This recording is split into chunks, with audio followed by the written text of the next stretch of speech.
turizimii nuuf ta'e mul'adhu abdii badhaadhinaa guddina simadhu misoomni babal'atee guddinni kan dhufu kaayyoon diriirfame cimee itti fufu wal utubuu mala dinagdeef aadaanii walii laga cehu harka wal qabanii walii laga cehu harka wal qabanii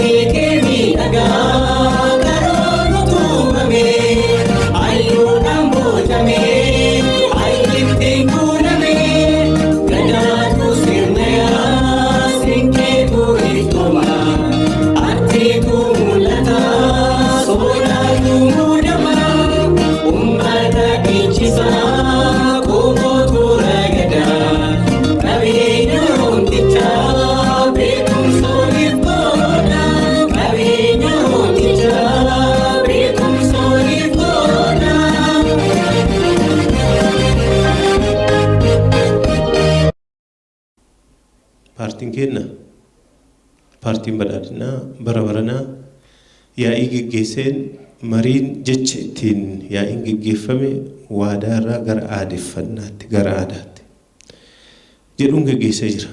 Kun hagamta akka paartiin kennas ijaarsa sirna aadaa kana deebifnee gabbisuu kunuunsuu ittiin buluu bulchuu keessatti hangamta akka xiyyeeffannaa kennee hojjechaa jiru kan namatti agarsiisudha. Kanaaf xiyyeeffannaa kennee hojjetaara mootummaan kenna. Falaasamaa fi madda aadaa isaa kan ta'e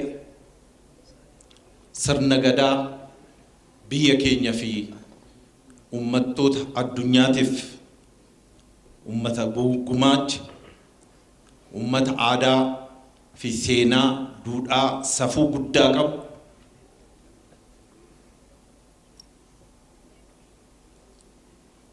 ummata kabaja qabu ummata guddaa ummanni keenya kanaaf aadaa fi duudhaa qabnu eeguu kunuunsuu guddisuudhaan ijaarsa biyyaatiif akka galtee ta'u gochuun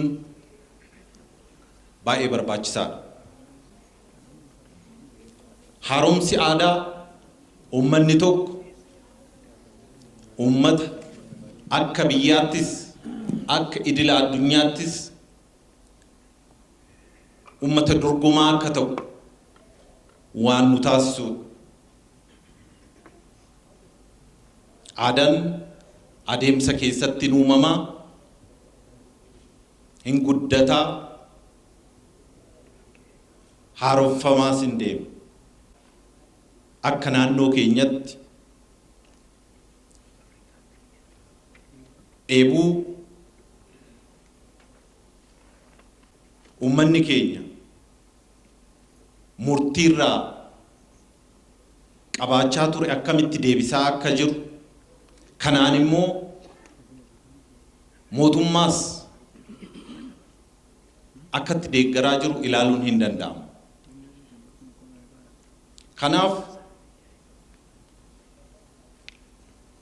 artistoonni keenyas abbootiin amantaas ummanni keenya fi hojjettoonni mootummaa sadarkaadhaan jirtan dhimma haaromsa aadaa dhimma guddina aadaa kana qaama karoora keenyaa godhannee itti fufiinsan irratti hojjannee ummanni keenya dhimma kanarraa fayyadamaa akka ta'u kanaanis faayidaa waloo ummata keenyaa akka dhugoomsinu carraa kanaan yaamicha dabarsuun barbaada. Sirnoota darban keessatti dhimma kanarratti dubbachuun akka cubbuutti kan laalamaa tureef namni eenyummaaf aadaa isaa seenaaf duudhaa isaa irratti dubbatu akka yakkamaatti dararamaa hidhamaa biyyaa baqataa ajjeefamaa turuun isaa seenaa yeroo dhiyoottis biyya keenya keessatti raawwatamaa turedha.